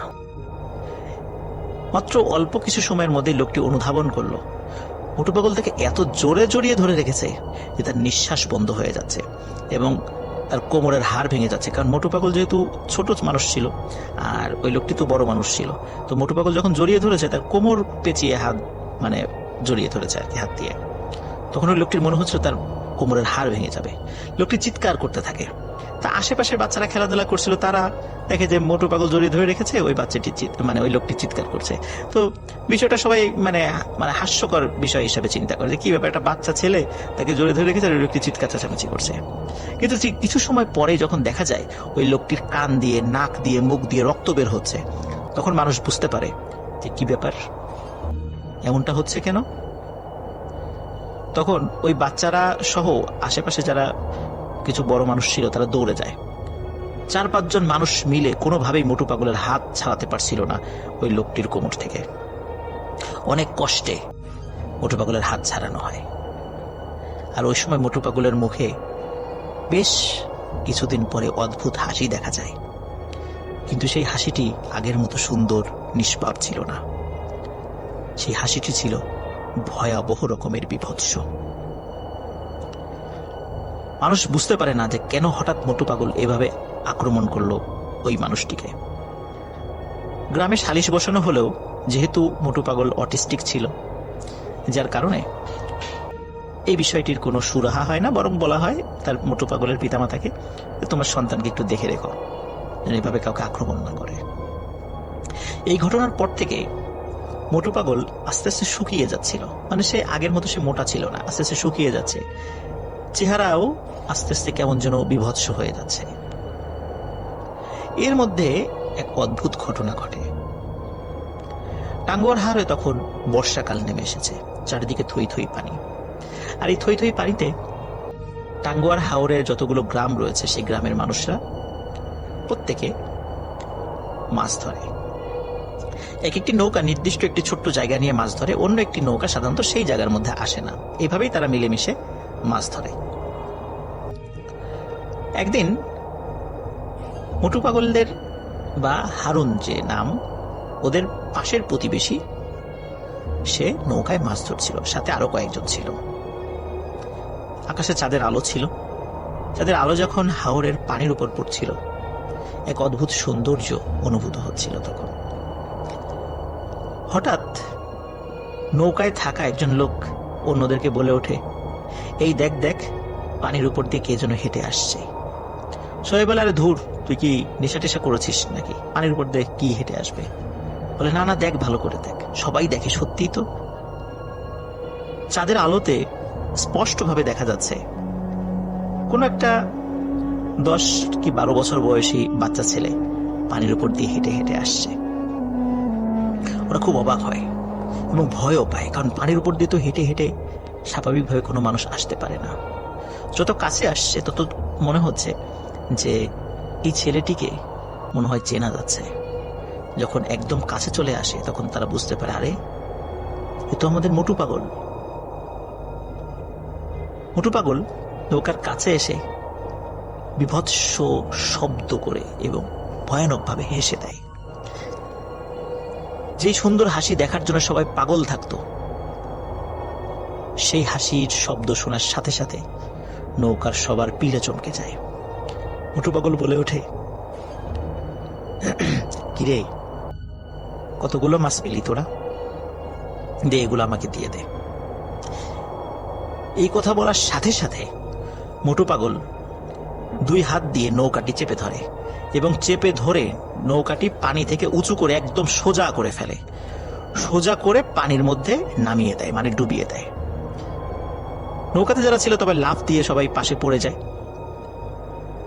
তখন সবাই দেখে যে নৌকাটি ডুবিয়ে দিয়ে আবার মোটু পাগল হেঁটে হেঁটে চলে যাচ্ছে। 3-4 জন যারা নৌকায় ছিল তারা চিৎকার চেঁচামেচি করে। তাদের চিৎকারের শব্দে কিছুটা দূরে থাকা নৌকা তারা তাড়াতাড়ি চলে আসে, তাদেরকে উদ্ধার করে। বলে, কি হয়েছে? বলে যে মোটু পাগল নৌকা ডুবিয়ে দিয়ে গেছে। ওরাও হাসি তামাশা করে যে পানির উপর দিয়ে হেঁটে হেঁটে মোটু পাগল আসবে আর তোমাদের নৌকা ডুবিয়ে দিয়ে যাবে, এটিকে একটা মানে কি একটা হাস্যকর কথা, কাঁচাখড়ি কথাবার্তা। তখন তারা বলেন না, এটাই সত্য। কিন্তু অদ্ভুত ব্যাপার হলো, মোটু পাগল যেদিক দিয়ে হেঁটে এসেছিল তার আশপাশ দিয়েও কিন্তু অনেকগুলো নৌকা ছিল, কিন্তু তারা কেউই কিন্তু মোটু পাগলকে দেখেনি, আসতেও দেখেনি, যেতেও দেখেনি। এই ঘটনা যখন ঘটে তার পরের দিন সকালবেলা ওই মানুষগুলোর মোটু পাগলের বাড়িতে যায়, তার পিতামাতাকে বলে মোটু পাগল এই ঘটনা ঘটে গেছে। কিন্তু মোটু পাগলের বাবা বলে, আমার সন্তানকে তো আমরা ঘরের মধ্যেই রেখেছিলাম, ও তো বাইরে বের হয়নি রাতের বেলা, তোমরা ভুল করেছো, অথবা আমার ছেলের বিরুদ্ধে তোমরা অপবাদ দিচ্ছ। যাই হোক, তারা তখন মোটু পাগলের বাড়ি থেকে চলে আসে। এরও 2-3 দিন পর আরেকটি ঘটনা ঘটে, প্রায় সেম ঘটনা। একটি নৌকায় থাকা কয়েকজন লোক দেখছে যে পানির উপর দিয়ে কেউ হেঁটে আসছে, চাঁদের আলোতে স্পষ্টভাবে দেখা যাচ্ছিল। এই হেঁটে আসতে আসতে যখন কাছে চলে আসে, তখন সবাই বুঝতে পারে যে হেঁটে আসা এই ছেলেটি আর কেউ নয়, এটি মোটু পাগল, বা যার নাম হারুন। সে এসে কোনো ধরনের কথাবার্তা না বলেই 2 হাতে নৌকাটিকে মাথার উপরে তুলে নেয় এবং মাথার উপরে তুলে নিয়ে নৌকাটিকে চতুর্দিকে ঘোরাতে থাকে। উপরে বসে থাকা মানুষজন ছিটকে নিচে পড়ে যায়, মাছ টাছ যা ধরা হয়েছিল সেগুলো ছিটকে পড়ে যায়, আর ওই মোটু পাগল বিভৎস শব্দে হাসতে থাকে। এবং ওই নৌকা যখন হাত দিয়ে ঘোরাচ্ছিল, একটা সময় নৌকাটিকে দূরে ছুঁড়ে ফেলে দেয়, তারপর আবার হাঁটতে হাঁটতে চলে যায়। ওদের চিৎকারে অন্য নৌকাগুলো কাছে চলে আসে, তাদেরকে উদ্ধার করে, কিন্তু ওরাও পানির উপর দিয়ে হেঁটে আসা কাউকে দেখেনি, আসতেও দেখেনি, যেতেও দেখেনি। একই ঘটনা আর একবার ঘটে, 3-3বার ঘটনা ঘটে। তখন গ্রামে আবারও সালিশ বসে। সালিশ বসার পর যখন এই বিষয়টি বলা হয়, তখন আসলে এটির বিচার কি, কারণ এর তো প্রমাণ নাই, কেউ দেখেনি, শুধু নৌকা যারা ছিল তারাই দেখেছে। মোটু পাগলের পিতামাতা বিষয়টি অস্বীকার করে, কিন্তু তারাও কিছুটা অস্বাভাবিকতা বুঝতে পারছিল মোটু পাগলের আচার আচরণে, কিন্তু তারা কাউকে সেগুলো বলেনি। টাঙ্গুয়ার হাওরের যে রূপনগর যে জায়গাটি আছে, ওই দিক দিয়ে ময়মনসিংহ জায়গাটা, বা ময়মনসিংহ বর্তমান যে ময়মনসিংহ জেলাটা, এটি অনেক কাছে হয়। তখন তার পিতামাতা ময়মনসিংহে নিয়ে যায়। ওই সময় কিন্তু এরকম ডাক্তার ছিল না, ভালো একটি কবিরাজের সন্ধান পায়, সে কবিরাজের কাছে নিয়ে যায়। তো কবিরাজ তার পিতামাতাকে বলে, অনেক দেরি হয়ে গেছে, তোমার ছেলেকে আর ধরে রাখতে পারবা না, ওকে ওরা নিয়ে যাবে এবং নিয়ে যাবেই, আর কখনো ফেরত দেবে না। বলে, কারা নিয়ে যাবে? তখন বলে যে ওর উপর এক অশুভ শক্তি ভর করেছে, ওর সুন্দর হাসি দেখে এই অশুভ শক্তি পাগল হয়ে গেছে এবং ওকে নিয়ে যাবে। যেদিন থেকে অশুভ শক্তি ওর উপর ভর করেছে, সেদিন থেকে মোটু পাগল আর হাসে না এবং আস্তে আস্তে চিকন হয়ে যাচ্ছে, মানে শরীর স্বাস্থ্য ভেঙে যাচ্ছে, ওর ভিতরে অস্বাভাবিকতা লক্ষ্য করা যাচ্ছে। এটি হচ্ছে এই অশুভ শক্তির প্রভাবে হচ্ছে, সুতরাং এটি ওকে নিয়ে যাবেই, তোমরা ধরে রাখতে পারবে না। এই কথা শোনার পরে তার বাবা মা অনেক ভেঙে পড়ে, কিন্তু সন্তান তো, এই কবিরাজের কথা তারা বিশ্বাস করতে চায় না। বেশ কিছু পীরের কাছে নিয়ে যায়, বেশ কিছু ওঝার কাছে নিয়ে যাওয়া হয়, তারা সবাই ঝাড়ফুঁক করে, দোয়া তাবিজ দেয়। একদিন রাতে মোটু পাগল ঘুমিয়েছিল। মোটু পাগলের কিন্তু আরো ভাই বোন ছিল, একই সাথে ঘুমাতো তারা। হঠাৎ গভীর রাতে ওর সাথে থাকা যে ভাই বোনেরা ছিল, ঘুমিয়েছিল, তাদের চিৎকারে বাড়ির সবাই জেগে ওঠে। বাবা মা যখন ওদের রুমে যায়, গিয়ে বলে, কি হয়েছে? বলে যে হারুন ভাই তো নাই, হারুন ভাই কোথায় গেল? ওরা বলে যে ঘরের মধ্যে অদ্ভুত একটা শব্দ শুনেছিল, তারপর থেকে আর হারুনকে পাওয়া যাচ্ছে না। সবাই চিন্তা করে হয়তো বা কোনো ওয়াশরুমে গেছে বা অন্য কোনো কারণে বাইরে যেতে পারে, যেহেতু গ্রামের ওয়াশরুমগুলো ঘরের বাইরে থাকে। খোঁজা হয়, অনেক খোঁজা হয়, হারিকেন দিয়ে, মশাল দিয়ে সারা রাত ধরে চতুর্দিকে খোঁজানো হয় মানুষদেরকে দিয়ে। মোটু পাগল বা হারুনকে আর কোথাও পাওয়া যায় না। কেউ কেউ ধারণা করেছিল হয়তো বা পানিতে ডুবে গেছে কিনা। আশেপাশে আসলে হাওর এলাকা, অনেক পানি চারদিকে, কোথায় খুঁজবে। চিন্তা করছে হয়তো বা ডুবে গেছে, লাশ ভেসে উঠবে, না, লাশও পাওয়া যায়নি। মোটু পাগলের আর কোনো সন্ধান মেলেনি। কোথায় গেছে, কারা নিয়ে গেছে, কেমন আছে, আর জানা যায়নি। আমাকে সেই বোটম্যান বলেছে যে মুক্তিযুদ্ধের আগে ওই পরিবার সুনামগঞ্জের শাল্লা উপজেলার দিকে চলে আসে এবং তারপর থেকে তাদের কোনো খোঁজ খবর আর কেউ জানে না। আছে হয়তোবা তারা শাল্লাতে আছে, খোঁজ নিলে পাওয়া যেতেও পারে। সবাইকে পাওয়া গেলেও ওই মোটু পাগল আর হারুনকে আর পাওয়া যাবে না, কারণ তাকে কেউ নিয়ে গেছে। কোথায় নিয়ে গেছে, মোটু পাগল কেমন আছে আমরা জানি না, হয়তোবা জানতেও পারবো না কোনোদিন। এটি ছিল ঘটনা। তো রিসেন্টলি ঘটে যাওয়া একটা ঘটনা তিনি আমাদের সাথে শেয়ার করবেন। চলুন শুনে আসি তার মুখ থেকেই। আসসালামু আলাইকুম। ওয়ালাইকুম আসসালাম। মে মাসের 8 তারিখের ঘটনাটা, গত বুধবার আর কি ছিল দিনটা। তো সেই দিন যিনি আমার কাছে এই কথাটা আমার কাছে আসে বলে, ওনার নাম ছিল নীরব।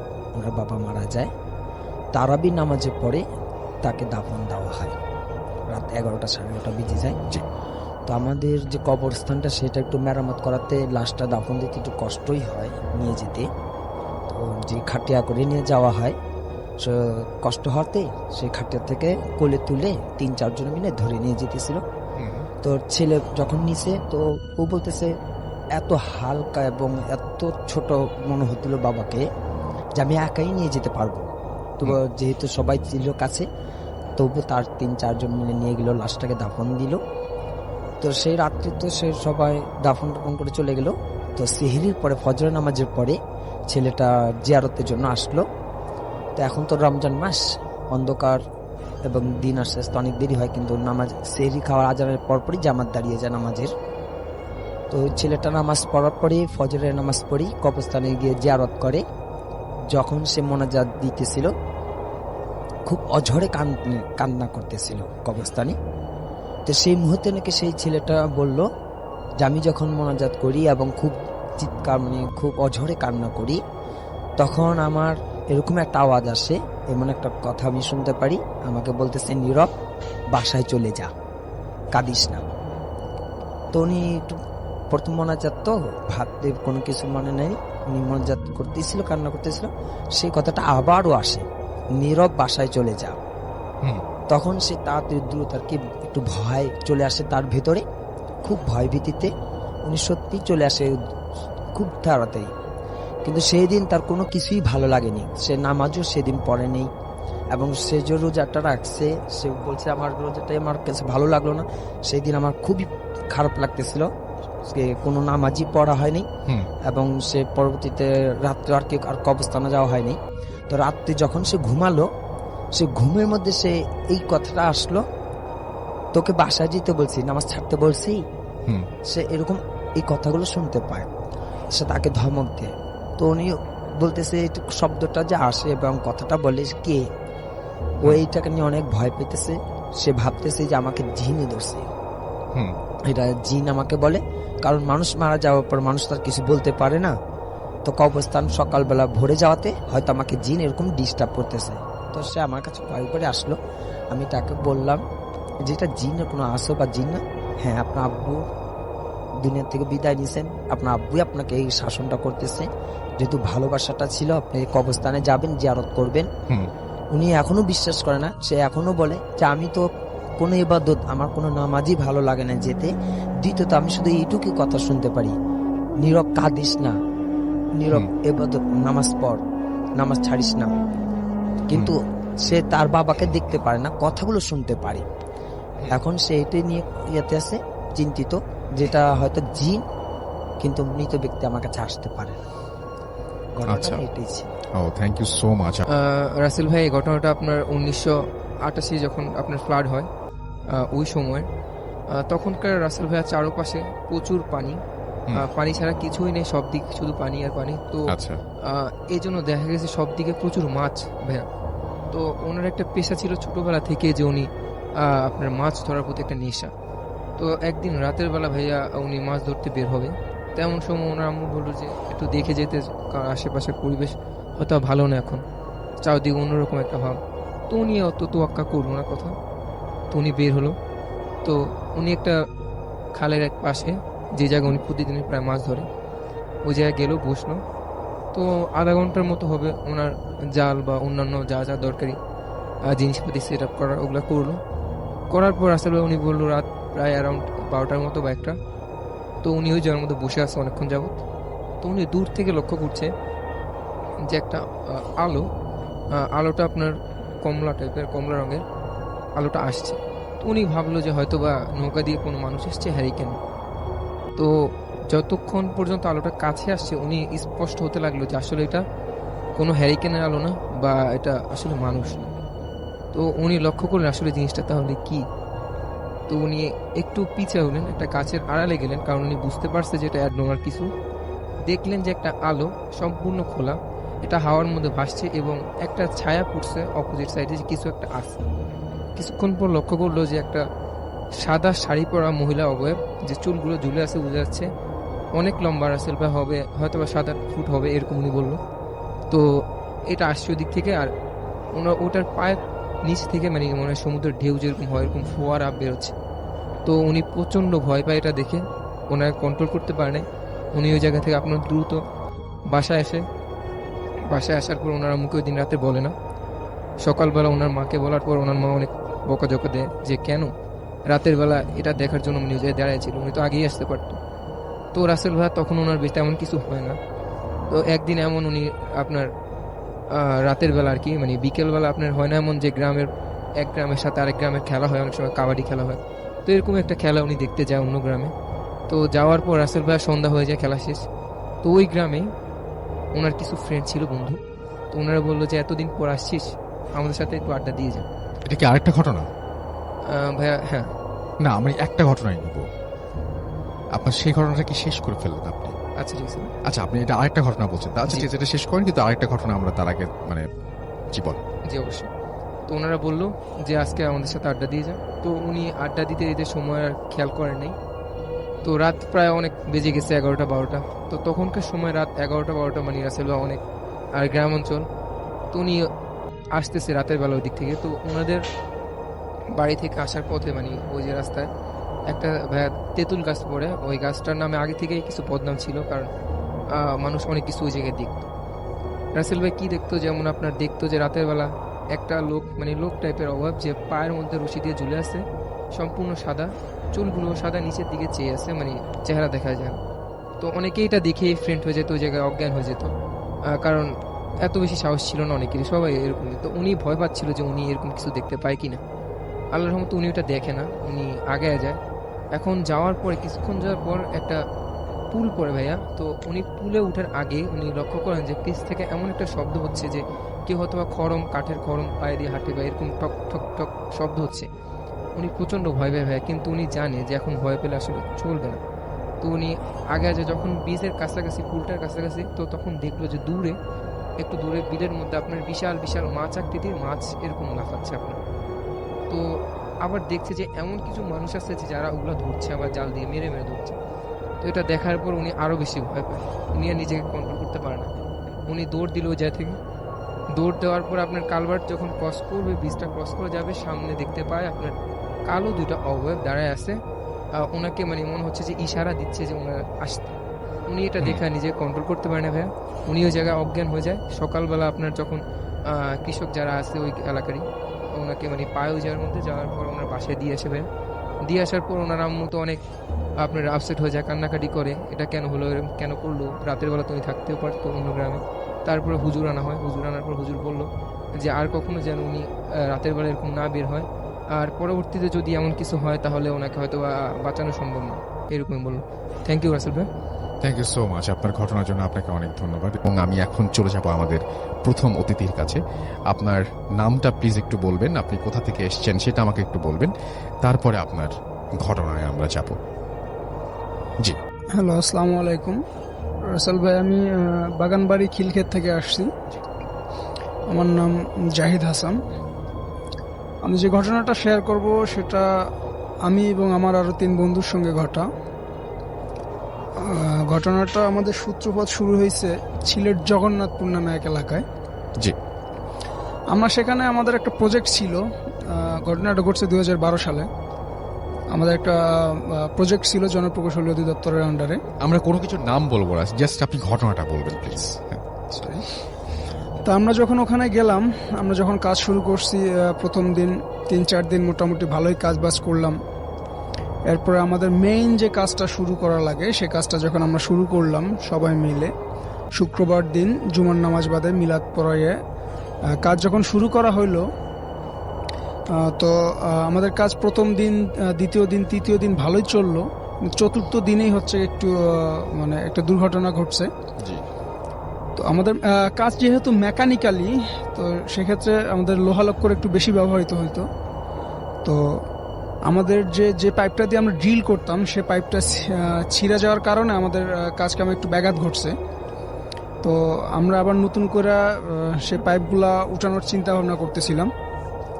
তো এর মাঝখানে আমরা রাত্রেবেলা আমাদের একটু বলে নেই, আমাদের কাজের যে জায়গাটা তার পাশ দিয়ে একটা নদী গেছে। তো এই নদীতে আমরা রাত্রে 4-5 জন বন্ধু বান্ধব মিলা মাছ ধরতাম আর কি।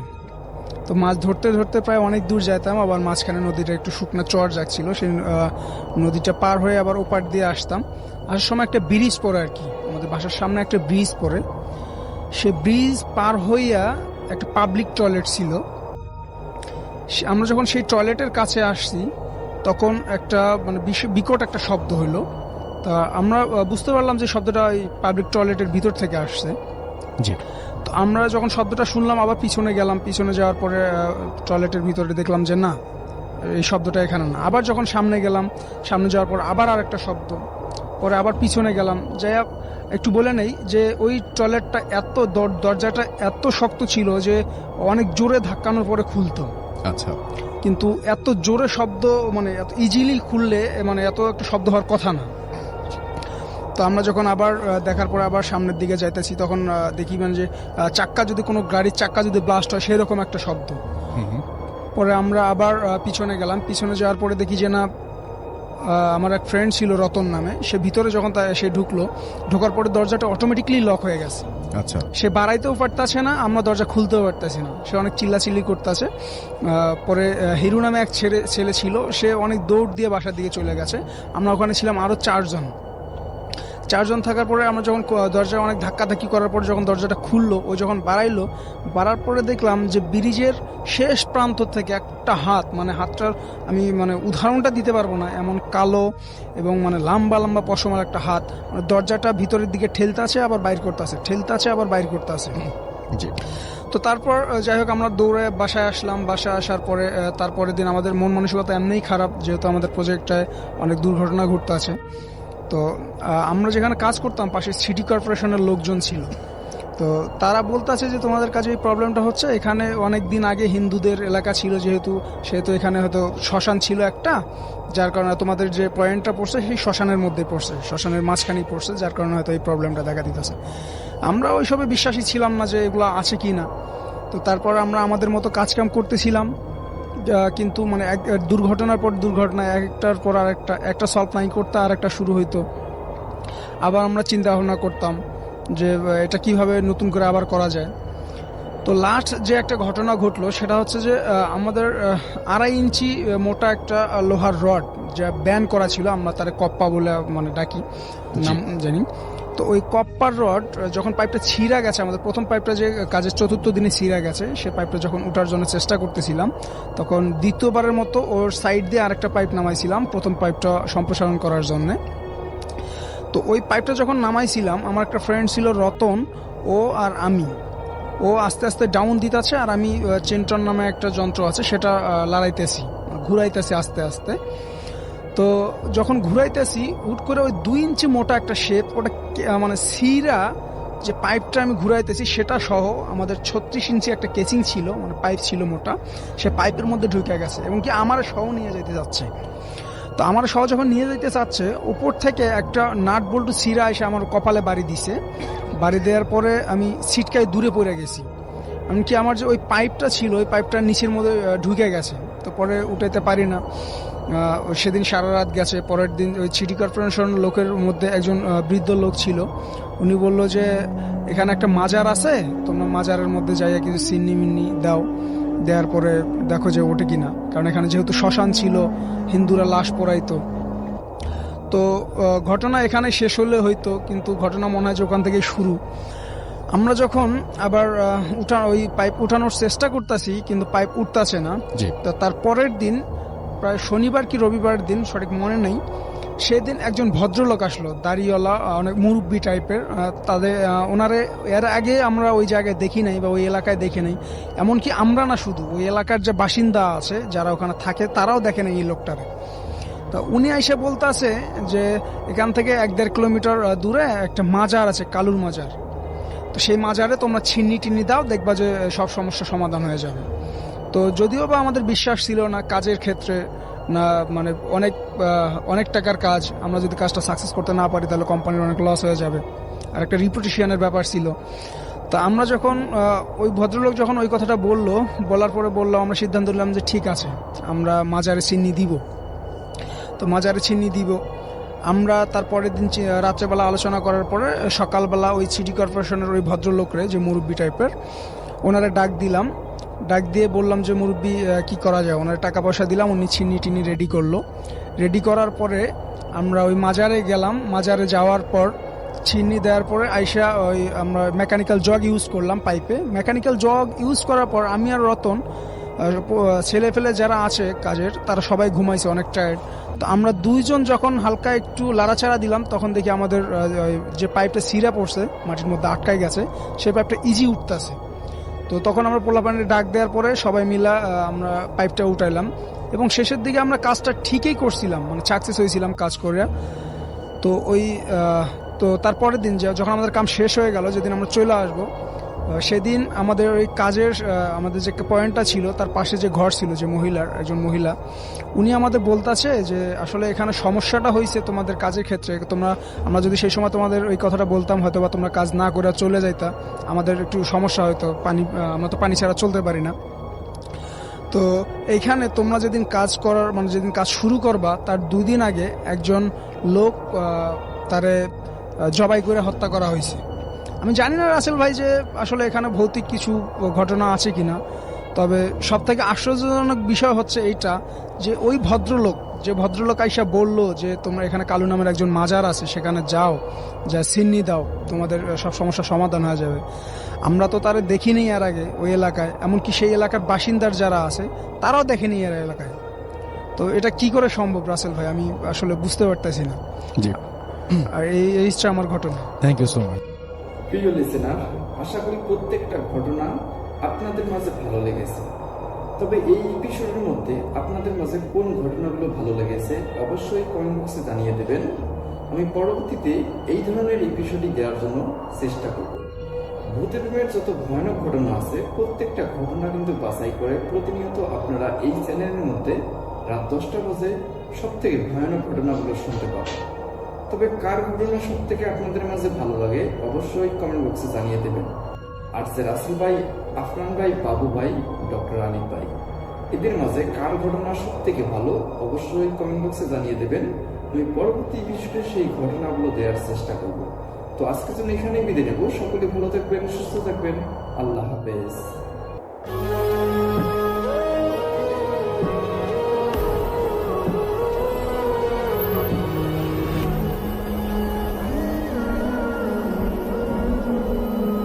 আসসালামু আলাইকুম প্রিয় লিসেনার্স, আশা করছি আপনারা সবাই ভালো আছেন এবং ভালো তরে আছেন।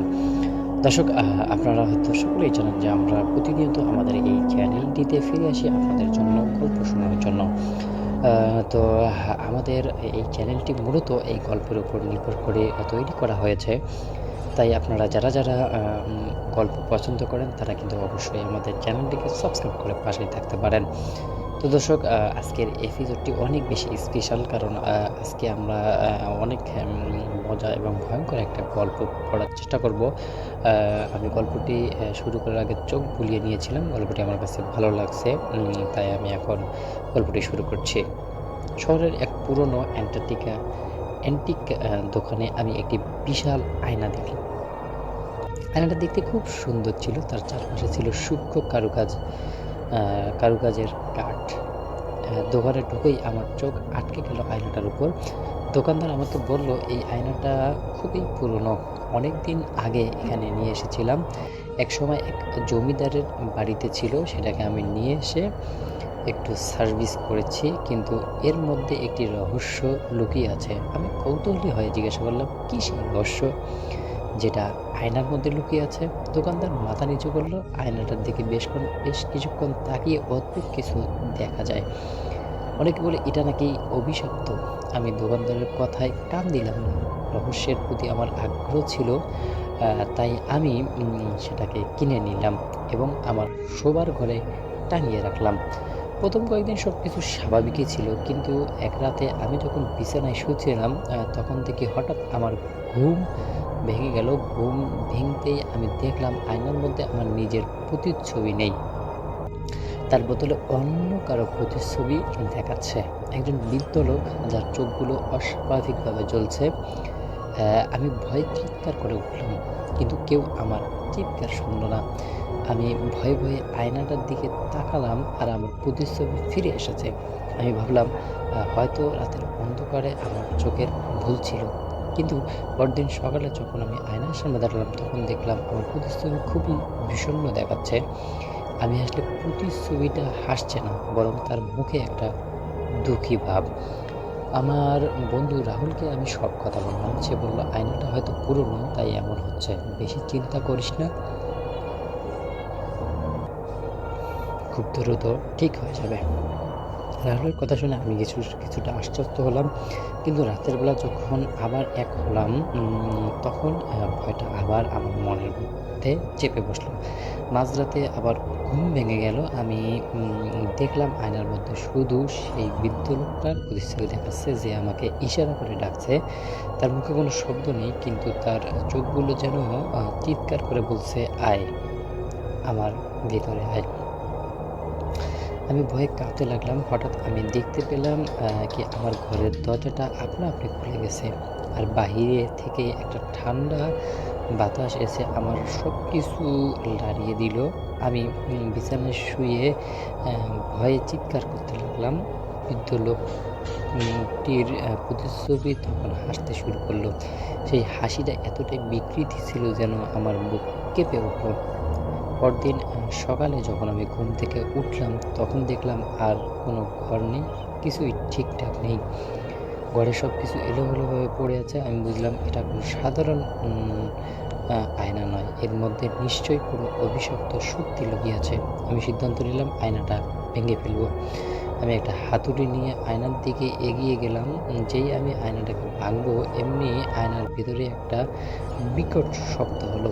বৃদ্ধ লোকটির প্রতিচ্ছবি চিৎকার করে বলল, আমাকে একা রেখে যাস না। আমি হাতুড়িটা ফেলে দিলাম, কি হাতের পা কাঁপছিল। আমি ভয়ে দৌড়ে ঘর থেকে বেরিয়ে গেলাম। বাহিরে বেরিয়ে আমি সোজা দোকানদারের কাছে গেলাম। দোকানদার আমার কথাগুলো শুনে বলল, আমি তোমাকে আগেই বলছিলাম এই আয়নাটা অভিশপ্ত। যারা এই রহস্য ভেদ করতে চায় তাদেরকে এটা নিজের ভিতরে আটকে নেয়। আমি দোকানদারের কাছে আয়নাটা ফেরত দিতে চাইলাম, কিন্তু সে বলল, না বাবা, এই আয়না আমি নিতে পারবো না। এর মধ্যে এক অভিশপ্ত আত্মার বসবাস করে। যে আত্মা এর শিকার করেছে তার পিছু এই আত্মা ছাড়ে না। আমি হতাশ হয়ে বাড়ি ফিরে আসলাম। সেই রাতে আমি আর ঘুরতে পারলাম না। সারা রাত আয়নার দিকে তাকিয়ে রইলাম। আমি দেখলাম আয়নার মধ্যে বৃদ্ধ লোকটা আমার দিকে তাকিয়ে আছে। তার চোখগুলো যেন আমাকে বলছে, তুমি পালাতে পারবে না। সেই থেকে আমার জীবনটা বদলে গেল। আমি যখনই আয়নার সামনে যাই তখনই আমার প্রতিচ্ছবি দেখি না, তার বদলে সেই বৃদ্ধটার প্রতিচ্ছবি দেখি। সে আমার সাথে কথা বলে, আমাকে ভয় দেখায় আর বলে যে সে আমাকে একা ছাড়বে না।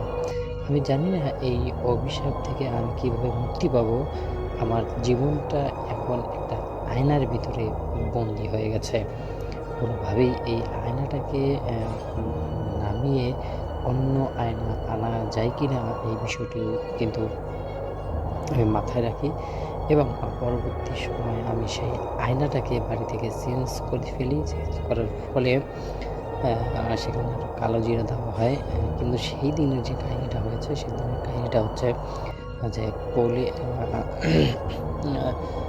মানে আয়নার ভিতর থেকে যেটা মানে প্রতিচ্ছবি দেখা যায়, সেই প্রতিচ্ছবিটা বাস্তবে ওই মন্দিরের আশেপাশের কোনো একটা কাহিনী।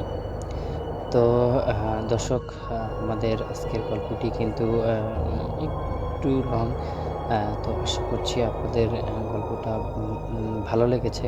যদি আসলে এই গল্পটা ভালো লেগে থাকে তাহলে কিন্তু অবশ্যই আপনাদের ভালো লাগার মন্তব্যগুলো আমাদেরকে জানাবেন। আর বোধ FM এর সাথেই থাকবেন, এবং এখন পর্যন্ত যারা যারা আমাদের এই ইউটিউব চ্যানেলটিকে সাবস্ক্রাইব করে রাখেন নাই, তারা কিন্তু অবশ্যই আমাদের চ্যানেলটিকে সাবস্ক্রাইব করবেন, পাশে আসা বেল আইকনটি অন করে রাখবেন যেন আমাদের আপডেট ভিডিওগুলো সর্বপ্রথম আপনার কাছে চাইতে পারে। দর্শক, আবারও দেখা হবে, কথা হবে, আড্ডা হবে নতুন কোনো ভিডিওতে, নতুন কোনো প্লেসে। ততদিন পর্যন্ত ভালো থাকুন, সুস্থ থাকুন। শেষবারের মতো একটি কথা থাকবে, অবশ্যই কিন্তু সাবস্ক্রাইব করুন। আল্লাহ হাফেজ।